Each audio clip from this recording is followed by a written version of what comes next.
Right, the next talker we're going to have up is my good friend here, Theresa, and she's going to talk a little bit about maybe like bedroom tax and council tax. So a big round of applause for Theresa.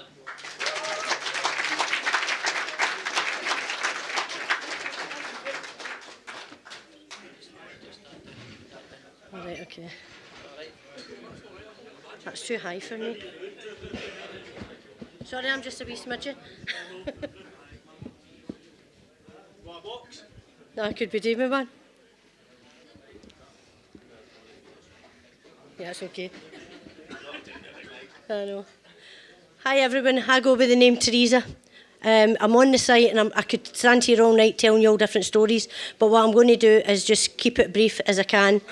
Anything you want to know about the council tax that I've done with the council tax is already on a podcast in the Scottish Sovereigns. Anything I say here or anywhere is no legal advice. I'm not a lawyer, so I'm not allowed in law to give legal advice. Everything I tell everybody is my own personal experience.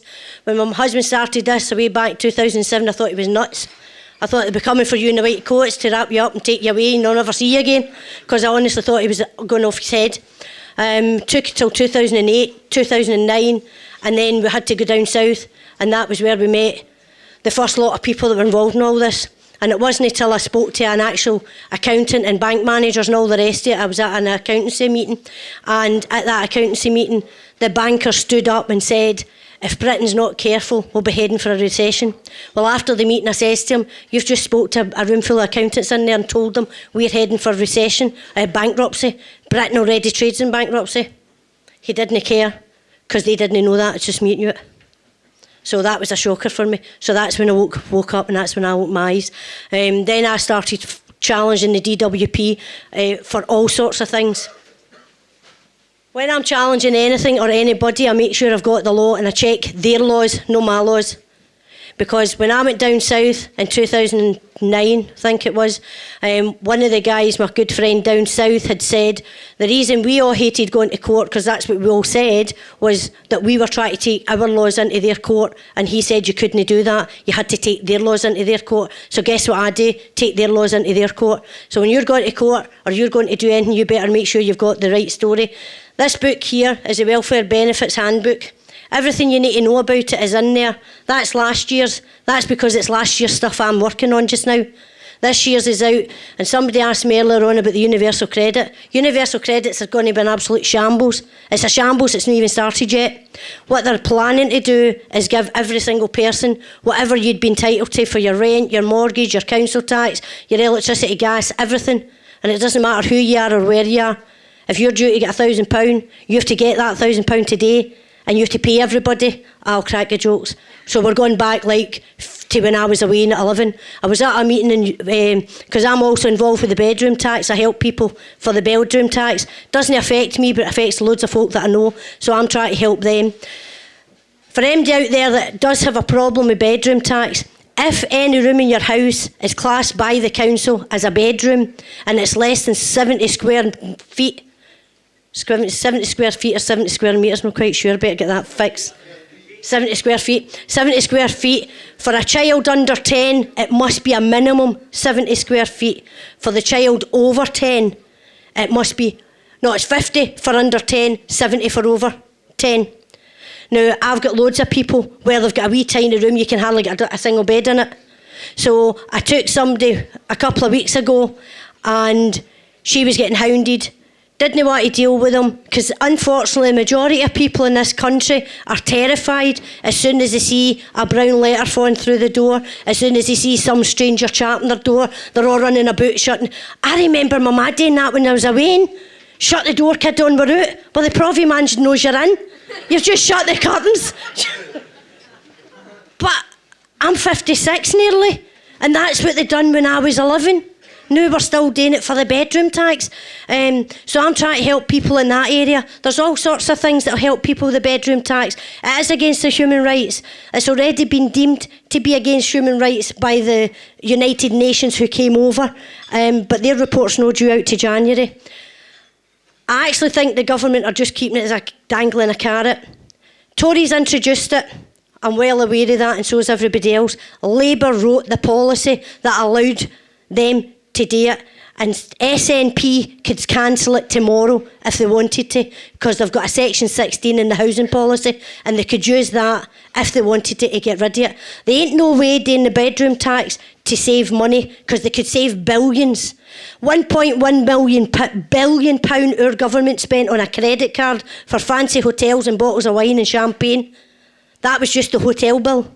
1.1 billion pound, no 500,000. 1.1 billion just in a year. That's over and above their £58,000 that they get for their wages. Over and above £64,000 they all got for their wains to go and visit them in the second home that we all pay for down in London, because they need a room for their wains. Well, do your wains no need a room? You know, we've got all the wains getting parked out their room. So you've no got a spare bedroom. Nobody's really got a spare bedroom unless you've got an 8-bedroom house. We've no got spare bedrooms. We use it for something. Whether you use it for the kids to sleep in when they're here visiting you, or whether you use it for, loads of disabled people use it for wheelchairs and things like that, so they don't have spare rooms. People who have got small kitchens, they're entitled to use that room that they deem to be spare for a dining room, because everybody's entitled to a dining room. So we don't actually have spare bedrooms. We don't have spare rooms. It's not a bedroom tax, but that's what it's been classed as. It's a spare room subsidy, really. That's what it's supposed to be, spare room. I don't think anybody in here, nobody I know has got a spare room in their house, because most people I know have either got a 2-bedroom or a 3-bedroom. That's the majority of people I know. And none of them are spare. They're all using it for something, so it's not a spare bedroom. So if you're going to challenge them on anything, go on the internet, there's loads of stuff. I actually do a bedroom tax meeting, and I was doing it every week for the people in Penlee, but I couldn't get them to come out their house. I don't get it. They're all walking about the streets moaning. But can you get them to come to a meeting once a week, 2 hours? No. They'll miss Coronation Street. You know, it's sad, but you know, they're just so tuned into this fictitious life that they just don't know what to do. They're walking about in the street going to ask Theresa to help me, going to ask this one, going to do this. Well, do you know what? Come to the meeting and I'll help you, no problem. Because there's loads of people that come to the meeting that need the support. So whoever's there to support it, I'll support them first. Well, that's the way it's got to be. If you're coming to support me, it's not right that I go and support Joe Bloggs that doesn't give 2 tosses whether you're there or you're not there. So for anybody who's got a problem with the bedroom tax, there is an answer to all of it, because I don't think the majority of people are living in big fancy houses like Lord Froudway's big mansion that we're all paying for.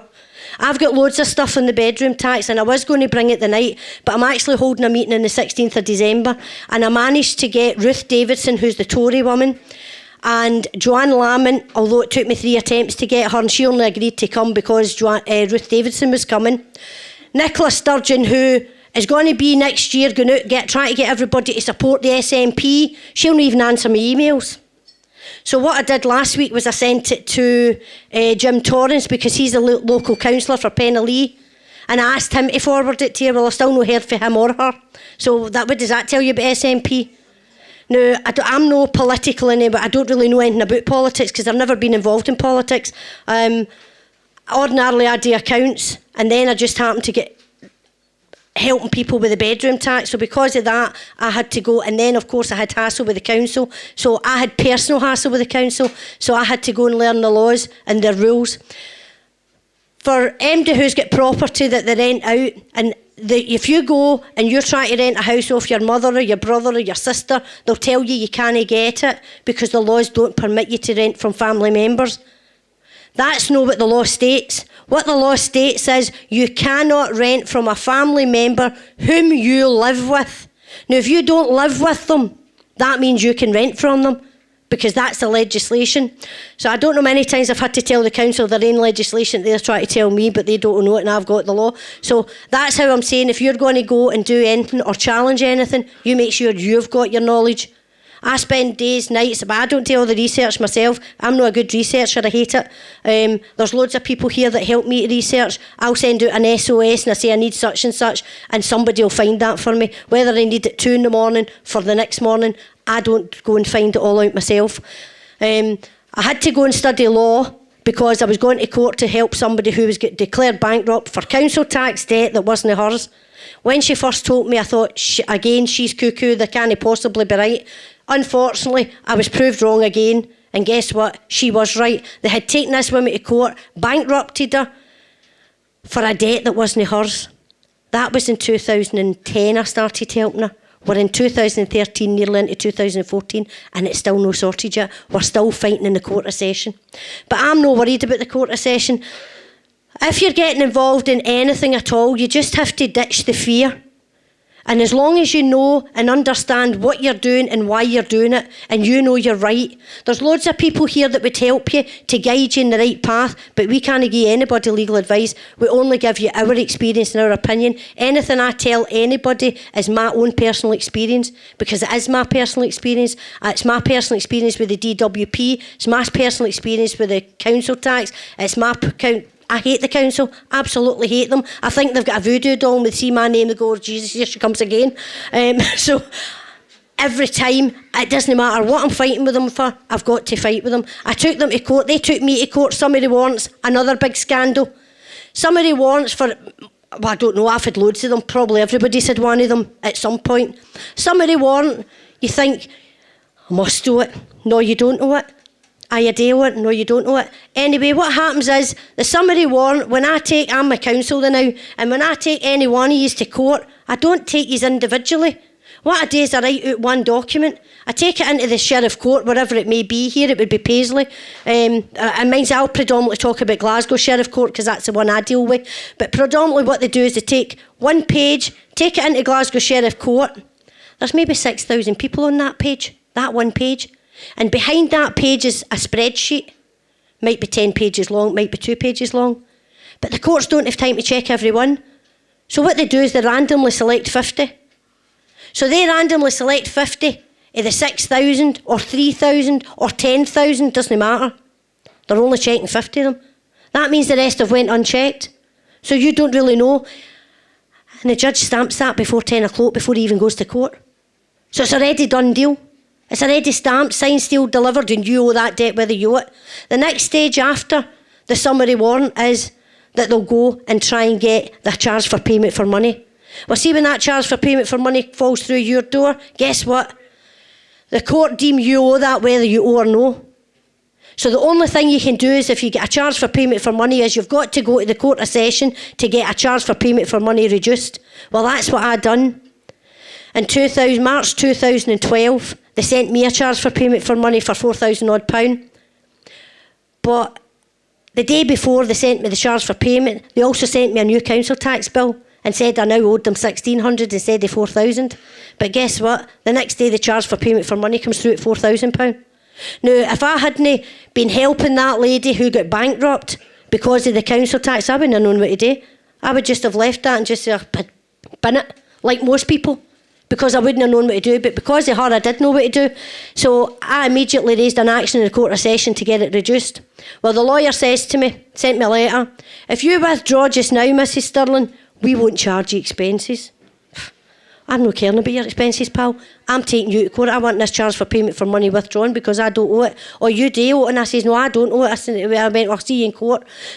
A full year later, and I kept telling them, your charge for payment for money is incompetent, it's wrong, it's got the wrong figure and all that, but he wouldn't listen. I went to court, and Crawford's here, he came with me the 16th of January, and I'm in crutches because I'd had a knee operation, and Big Crawford had come and helped me. We went through all the stuff, went up to the court, and what the judge said was, Mrs. Stirling, he doesn't care what you say. What he says is, in law, you don't have a case. He says, what you say in here, if you could prove it, and I've no doubt you could prove it, or it wouldn't be here. He says, in law, you don't have a case. So I just picked up my wee benefit handbook, but it wasn't this one, it was a council tax benefit handbook, because you've got different benefit tax books. You think this is the only one? No. Excuse me. There's disability handbooks. There's umpteen of them. I predominantly use this one. If I need another one, then I'll go to the library. Everybody, you can get this in your library. You don't need to buy them. But see, if you're on the dole, you get them for 12 quid. Best 12 quid you'll ever spend, right? So I puts this up and I says, well, I don't know how he can say that because I've got the book here and it clearly states, and I started to read it out. And he says, Mrs. Stirling, can I stop you there? It's only one judge at this point. That's the law that you bring to court, and he brings his law. And I decide whose law's right. And I says, well, I want a jury trial then. He went, well, you can't get a jury trial civil. And I says, well, if the law's out of sync with the people, and it's only the people that can change it, I want a jury trial. And this is clearly out of sync with the people when I don't owe the money, and he's saying I do owe the money, and I don't have the money to pay it. Because at the time I was on the sick, and you know you get £71.40, it doesn't cover the biscuit bill. £71.40. I told Ruth Davis and when I was away in Edinburgh, doesn't cover the biscuit bill, hen. I don't know how you're supposed to pay your electricity, gas, council tax, house insurance, gas central heating insurance, the licence for the television, which if you don't get, you get a £400 fine. You've got to cover your mortgage. You've got to feed yourself, clothe yourself. Excuse me, off of £71.40, I'll crack your jokes.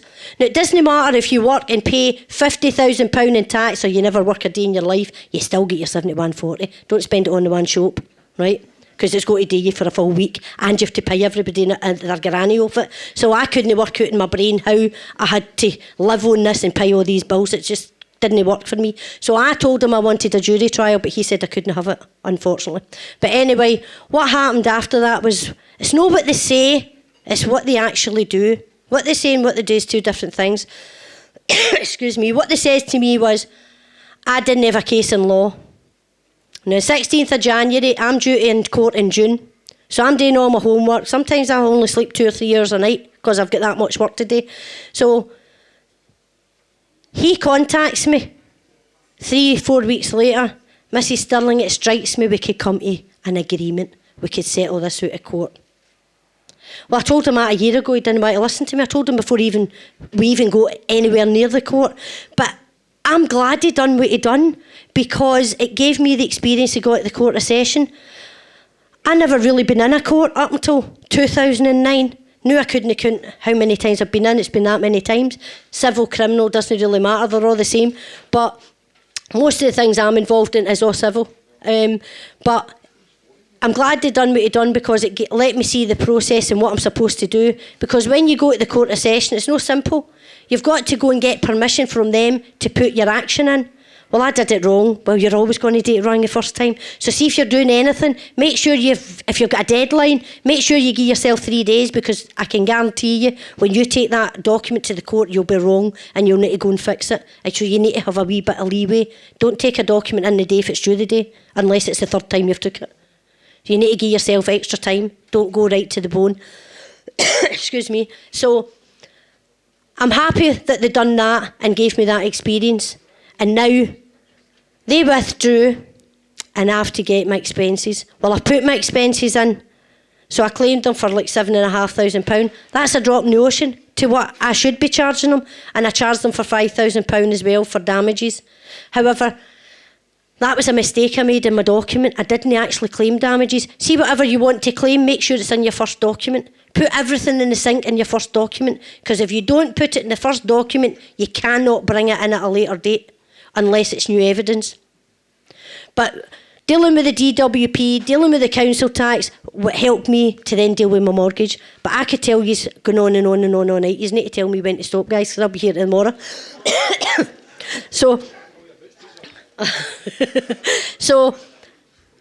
I have put the expenses in, and I asked the court last week, well, what happens? And they says, well, we've checked them, so you'll get a date out when you've got to come. So what I've got to do now is go to court of session. I'm not scared anymore. For anybody out there who wants to go to court, I listen to Neil Garfield. Neil Garfield is a guy, if you just type him on the internet, you'll find out his name. And the reason I think he's good is because he was the person who gave me the encouragement and the guts, I suppose, to stand up in the court and be able to deal with the courts, because I'd never really dealt with judges and all that. The next one I dealt with after that was my mortgage, and I'm just going to tell you briefly because somebody asked me about the mortgages. I dealt with my mortgage, they took me to court and the sheriff ruled against me, which they always do, and I couldn't work it out. He opposed an unopposed motion. Now, if I put a motion in and you don't oppose it, then it should pass. If you go to court of session and put a motion in and the other side don't oppose it, automatically passes. But no, for me it didn't. So the sheriff refused it, so I appealed it. So I appealed it to the sheriff principal. But I have to say, guys, when I went in April 2012, I was daft. You know, he was right. And Sheriff Deutsch in Glasgow, this is what he always says. He said it umpteen times. I've been sitting in his court, because you see, that's what I did. I went and sat in the courts just to see what they'd done, just to see the procedure and just to see how they all dealt with things. And there was a lawyer that was absolutely fantastic, and I loved watching him, because he just walked up and down and he would turn his back and he would pick up his papers and he would ask a simple question. And you could see that the person that he was fighting with was going to lose, because he asked the lassie the same question 4 times. She gave him 4 different answers. You're going to give an answer, you make sure it doesn't matter, it's the truth. You see, if it's the truth, you're never going to tell a different answer. It could ask you the same question 10 different ways, you're still giving the same answer. So she was obviously lying, so she lost her case. But it was plain even to me, and I wasn't used to the courts at that point. So he was good as well to watch just in the court. So if you're involved in any court action and you don't know what to do, take yourself up the court. One thing, it gets rid of the fear that you've got, because that's what we've all got, guys. We've all got fear. You know, when I was wee, you were, don't tell the neighbours this, don't tell them that, don't tell them this. This is just to segregate us all so that we don't talk to one another. Scottish Sovereign Site for me is fantastic, because I think it brings everybody together. When we started away back in 2008, there was nobody. There were nobody in Scotland. There were nobody in Glasgow. And we had to go down south, and it was people from down south that knew people up here that had started away up at Aberdeen, and they kind of got us all together. So because of that, it's just snowballed. So it's absolutely brilliant now, and the Scottish Sovereign Site to me is somewhere where everybody can tune in, and there's a radio station there. You can listen, you can talk, and there's all sorts of stuff on it. So for anybody who's new, that doesn't know anything, some people portray us as being, like, we used to get called paper terrorists. I don't know if they still call us that. We probably were paper terrorists, because every time my man went to court, I put about 40 documents in. And when I went for my mortgage, and it was the appeal, because obviously Sheriff Principal ruled against me. So I went to by the time I'm going to the court, I've got 40 pages. And the court staff are going, I don't know how you managed to get 40 pages in there. So I don't understand what you mean, because that's my evidence. I have to back up every statement I've said. So what I had with my mortgage was different to most people. Most people are saying, well, where's the mortgage? Who gave me the money? All this kind of stuff. But my mortgage, there was so many things wrong, it was unbelievable. The standard security they were relying on had the wrong address to start with. Half the page was missing, and it wasn't signed by 2 people. It was done under English law, because when I went and I used the Law of Property Act 1925, the Sheriff Principal sat back and says, well, tell me, Mrs Stirling, does the Law of Property Act actually apply in Scotland? I says, well, ordinarily it wouldn't, but my contract's under English law. Well, that stumped them, because they didn't expect that. So what she said was, oh, that's not the loan, that's just the offer of the loan, that's not the loan. All right, okay, so where's the loan then? Where is the loan? Where's the contract for the loan if that's not the offer? That's just the offer. I've never had that question answered yet. So, cut a long story short, what they did, in the end, I'm due to go to court on the 7th and 8th of November, and what they done was, I went on holiday on the 5th of October, got a letter that same day that I was already away, to say that the lawyers acting in the case, being Aberdeen Considine, were withdrawn from acting from their client, NRAM. I don't think so. I might have been away out of Glasgow, but I wasn't off the planet. So I went to a pub in Spain, and I got the internet. The guy let me use his internet, and I sent an email to all of them. When I'm sending an email, I send it to everybody and their granny, so that nobody, doesn't matter, everybody in every department, they get a copy of my email, so everybody knows what I've said to who, where and when. So nobody can say you never sent it to me, because I've been accused of that before. And I pulled an email out for 2008. The guy was pure shocked. Anyway, that's what I do. Send your emails to everybody. Make sure they all know what you're doing. Don't be scared. Don't try and hide anything, because guess what? They know everything you're doing anyway. You think you've put your computer in and it's all hidden? Don't talk rubbish. Every single stroke of a key on a computer is going to a central computer. Every single stroke. And you think they don't know. They've no hacked in. They've hacked into everything. So don't be scared, just tell it as it is. You see, if you've got nothing to hide and you've no closets there, don't worry about the things, bring them out the closet, because if you don't, somebody else will. And I think that's how they get people, because you don't want people to know, oh, I don't want people to know that's what I did when I was away back there or whatever. You better just bring it out there. Don't be ashamed of what you've done. If you've done it, you've done it, and you just need to lift your head and say, well, okay, I did do it, or whatever. So anyway, what they done was, for me, I sent an email, and I says to the court that I wanted, if the Aberdeen Considine are going to withdraw from acting in this case, I want them called as witnesses. So the Court of Session sent me an email, Mrs Stirling, you can't call a witness. This is an appeal, so you can't call a witness. So I says, well, they're not allowed to withdraw then. So I motioned the court to sanction them to stay with the case. They opposed my motion. And then they put a motion in. And I opposed their motion. So I'm thinking I'm going to the court on, I can't even mind what date it was, but it was after I came back my holiday, but before the 7th of November. So I think I'm going to hear these two motions. And when I get in the court, I notified them that I would be bringing people, because normally I go to court myself, because now I'm no scared. A couple of years ago I was, but no. Once you deal with the big wigs, you don't get worried anymore. So anyway, I went to the court and I'm thinking I'm going to hear two motions, and the new lawyer comes up. So what had happened was the new lawyer was taking over, TLC their name was, or something like that, can't remember, doesn't matter. Anyway, Tony Reynolds was the lawyer's name. So he comes up, Mrs Stirling? I said, yes. My client's withdrawn. I says, I don't know what you mean. Well, my client's withdrawn. I says, withdrawn for what? He says, we're withdrawing our answers and withdrawing our defence. So we're not defending the action anymore. This is NRAM that took me to court to repossess my house. They got a decree. I challenged it, took it to the sheriff principal, who said his sheriff never done something wrong in law, because anybody out there that puts an appeal in, it must be a point of law. If it's not a point of law, they can't take it. So when I got to that stage, I'm thinking, don't know what to do here. So I spoke to John, because he was the only one actually who could get in, because I had alerted them I was coming with some of my friends. Well, they'd 6 cops at the door. I've been going to court of session for over 2 years, never seen a cop at the door. Court of sessions for civil cases, no criminal. Never seen a police, but there were 6 of them there. When I gave my name, the policewoman came up and she went, what'd you say your name was? I says, Theresa Stirling, is there a problem? No. Okay. But there was a problem, because nobody could get in without giving their name and address. So I told everybody, look, it doesn't matter, don't come in. If you don't want to give your name and address, don't bother, it doesn't matter. So I went in myself with my friend, and what this new lawyer wanted me to do was for me to still come to court, just to explain to the judges why I think his sheriff done something wrong in law. Well, I couldn't get that either, because if you withdraw, I take you to court, you take me to court, I appeal it, we go to the court of session, and then you withdraw. Well, that means to me there's no case to answer, so these things should just fall.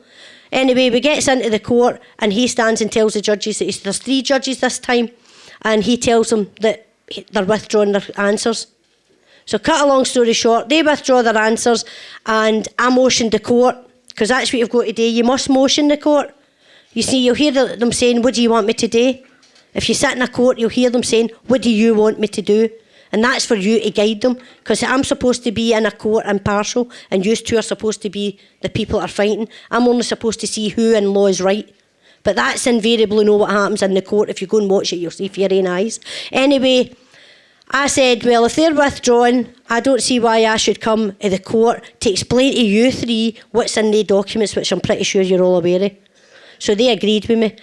But the judges, I have to say, were scratching their head, because what she says to them was, do you realise the implications of what you're doing? And they said, yes, ma'am. She says, no, do you realise the implications? And he said, yes. But see, the court case had been at before that, just when they were checking to see if our procedure had all been done right. What the judge says to them then was, this case will be the leading case. And he said, yes. So she left him and asked another couple of questions, and then she says to him again, you do realise this case will be the leading case? Because I was fighting a mortgage company, and I'm a party litigant, and my case was going to be the leading case, because there was another case coming up behind me, and it was the same argument in law, but only they were coming with lawyers and I'm a party litigant. Well, they should have really ditched it then, because the Law Society couldn't have a party litigant beating all the lawyers. That's what their job is. But you think you get a lawyer, you'll get a fair deal. When I went and studied law, because I needed to study law to learn their processes and their procedures, the first thing is, this was the first lesson. Your first duty is to the Crown. Your second duty is to the court. And your third duty is to the dafty you're representing, as best you can. That's your third duty, no your first or second. And you cannot bring anything into a court that exonerates the person that's in the dock. Because if you bring something into a court that exonerates somebody, that means he's done something wrong in law and he could be held liable. I had the lawyers, because that was the other thing they taught me in my law class. You go to court, when you go to a criminal case, if you go and sit and listen to a criminal case, the law put their hand on the Bible and swear an oath. That doesn't happen in civil, except when I'm there. I do put them on their oath, because my law lecturer told me, if you don't put them on their oath before you start the case, they can tell a dozen lies. But if you put them on their oath, they can't tell one lie, because they can get 5 years perjury in jail for it. We would get 2 years for perjury, but they can get 5. And this is my take on it, is that if you come into a court and I'm a law officer because I'm the judge, and you're a law officer and you're a law officer, and I ask you 3 times and you tell me the same thing and she's telling me something different, I have to take your words. That's what I think. That's my take. Because if I ask you 3 times, I'm assuming because you're not supposed to bring any disrepute. Anybody in any profession isn't allowed to bring any disrepute to the organisation. That's why in 2009 I didn't sign. Every year I signed to be the member of the ACCA. Well, I was already an accountant. I didn't need to sign every year. But see, in 2009, see if I had signed, my hands would be tied, because I'm not allowed to say anything or do anything that brings disrepute to the accountancy profession. So I don't sign to be a member anymore. I don't need to train anymore. My boy says, well, you don't need to train. You're already an accountant. You know, so, but I could go on forever, so I'm going to stop here. And if anybody wants to ask me any questions, if you want to know anything, if you check the Sovereign site, and I've also got a Facebook page for the bedroom tax. That's Penally Anti-Bedroom Tax Oblique Austerity, because I'm trying to help people with the austerity measures, because I think that's going to be an absolute headache. People out there, universal credits, if you don't turn up to any of their crazy meetings, if you're 1 minute or 2 minutes late, they've got targets. And guess what? If you're a minute or 2 late, you help them to meet their targets and they'll sign you off. You don't get any benefits. The other thing is, if you appeal, this is a new universal credits, if you appeal against any decision, you've got 2 choices. You put the appeal in, I don't pay you till your appeal's heard. Or you don't put your appeal in and you make a fresh claim. Well, what do you think the majority is going to do? That means they're getting rid of appeals in the back door, because people can't appeal anymore if the universal credits come in. The bedroom tax, I think, is just a smokescreen for the universal credits, because everybody wants to go and get that book I've got. Whether you go and buy it or you go and check it in the library or whatever, check it online, do whatever you can. But if you don't turn up, they sign you off, they don't give you benefits. If you appeal, they still don't give you benefits. So you've got a choice. Drop the appeal and we'll pay you, or you get nothing until your appeal's heard. Well, I had an appeal, guys, and it took a year and a half, and it's still no sorted with my son with his housing benefit. And it's still no sorted. So appeals can take a long, long time. You've got to be able to ride through the storm, and it's no easy. So if I'm having a meeting on the 16th of December in the Penally Community Centre, I don't know if people know it, and that's going to, Joanne Lamont's been invited and she's accepted. Ruth Davidson's been invited, she's accepted. Nicola Sturgeon's been invited, she's ignored me. Willie Rennie was invited, but to be fair, I just invited him last week, and he couldn't come, so I'll invite him to the next one. So I'm going to say to everybody, if you do come, get your questions ready, but please try and keep it to bedroom tax or austerity measures and what they're doing. I'm going to do a leaflet. I was going to do it for tonight, but I decided not to, because I don't want everybody to know about it before they know about it. So what I'm going to do is I'm going to do the leaflet. West Gap, this is an organisation that's in Kinnan Park, and they help people with benefits issues, and I've gave them loads of people. So they're going to help me next Saturday to distribute the leaflets. I'm going to distribute about 3,000 leaflets and hopefully get some people for the local area to come and support what we're trying to do to help them. The problem is people don't know they need help. Don't know they need it. They do really know they need it, but they don't want to come out and tell everybody their business, you know. The other thing is, for MD with your utility supplier, you can get £135. You contact your utility supplier and you get £135 off your bill. Just phone them up and say you want it if you're on benefits of any description. You can get £135. There's another thing going, which is a white goods. So if your washing machine's broke, your fridge freezer's broke, your tumble dryer, if you need it, there's a white goods scheme, and that's your local council. So you used to get like grants, community care grants that they've taken away, but they've put all this in place instead of it. So all these things are on these books. Well, maybe they're not in the books, maybe I just find them. So anyway, if anybody's got any questions, if you want to ask me, I'm sorry. I could go on forever, folks, and I'd be here to the morning and nobody else would get talking, so I need to finish up.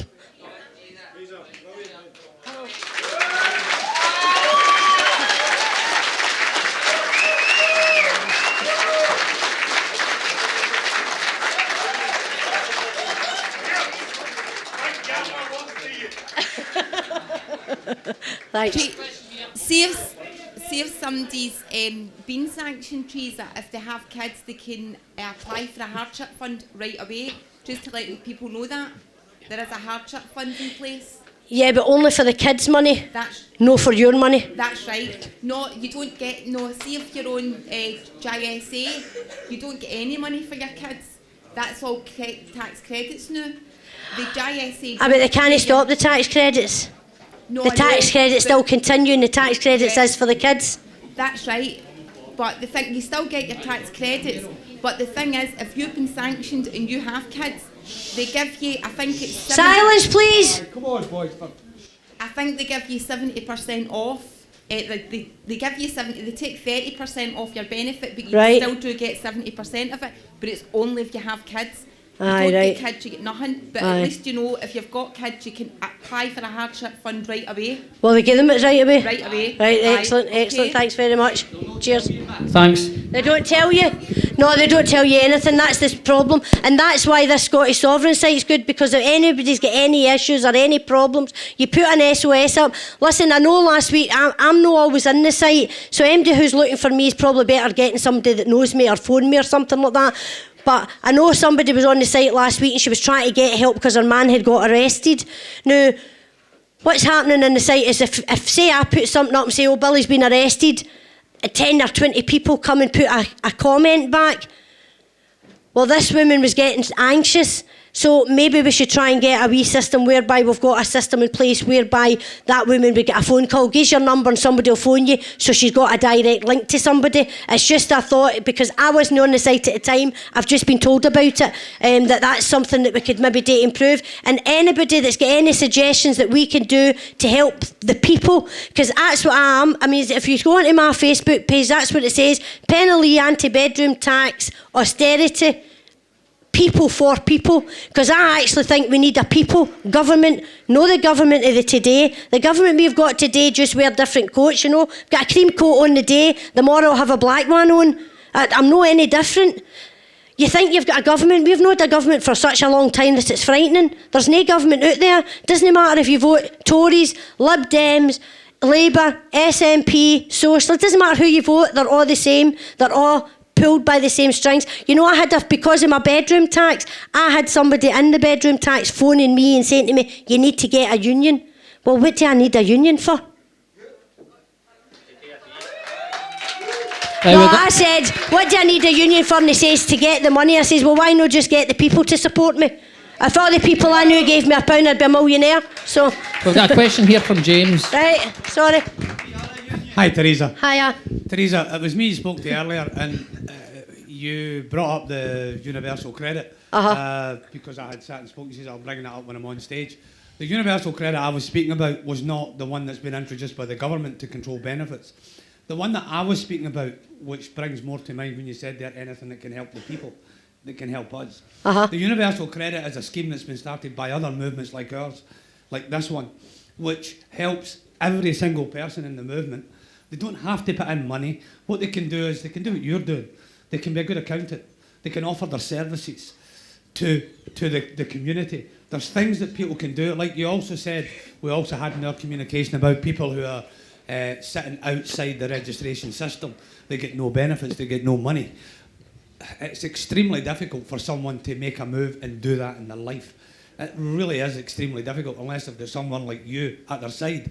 However, there is schemes available to be created within the movement to help people within the movement.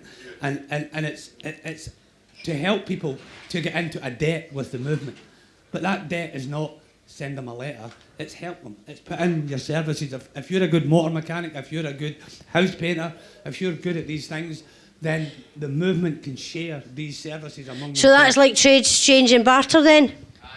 It's, yeah. Rather than, you know, so I want my house painted, you want your accounts done, so I'll do your accounts, you do my house painting. So there isn't any money changing hands. Exactly. Right. And other various benefits that Thanks, James.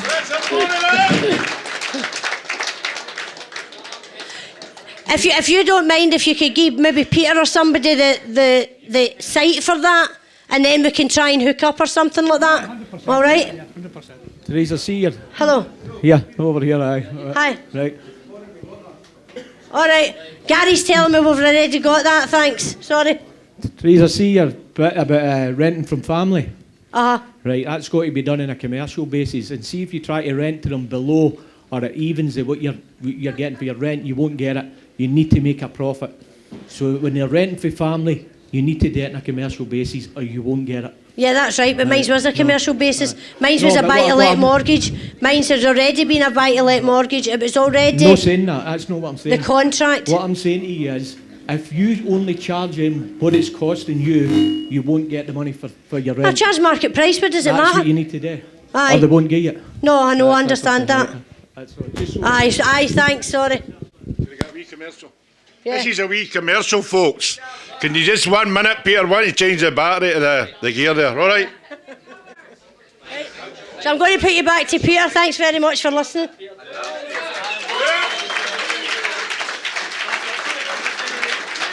Thanks, Theresa.